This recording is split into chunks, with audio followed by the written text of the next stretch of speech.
চয়ন ব্রাদার্সের লেনদেনগুলো দ্বারা হিসাব সমীকরণের উপর প্রভাব দেখাতে হবে। হিসাব সমীকরণের উপর প্রভাব, আসলে হিসাব সমীকরণের উপর প্রভাব মানে কি?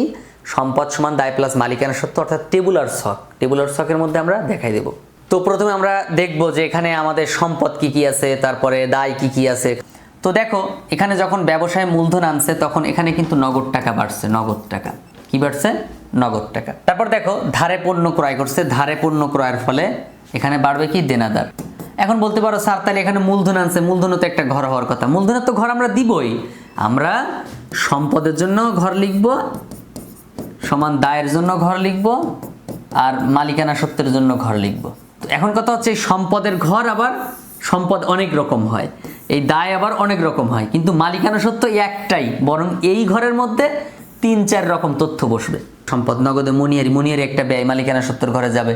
তারপর হচ্ছে যে বিক্রয় করছে এটা একটা আয় মালিকানা সত্ত্বের ঘরে যাবে, মনিহারি করে মালিকানা সত্ত্বের ঘরে যাবে। আবার এই যে নগদ এখানে যা আছে এই নগদের ঘরে লিখলেই হবে। তারপর হচ্ছে সুমনা ট্রেডার্সের নিকট হতে 30,000 টাকা পাইছে। সুমনা ট্রেডার্স তো একজন দেনাদার, দেনাদারের কাছ থেকে 30,000 টাকা পাইছি, তাহলে তো এখানে নগদের ঘরে যাবে আবার দেনাদারের ঘরে যাবে। তার মানে আমাকে সম্পদের পাশে শুধু নগদ আর দেনাদার, আর দায়ের ঘরে হচ্ছে তোমার দায়ের ঘরে শুধু দায় একটা পাওনাদার ঘর লিখে রাখবো, পাওনাদারের একটা ঘর লিখে রাখবো, কিন্তু ওখানে হয়তো কোনো তথ্য আসবে না।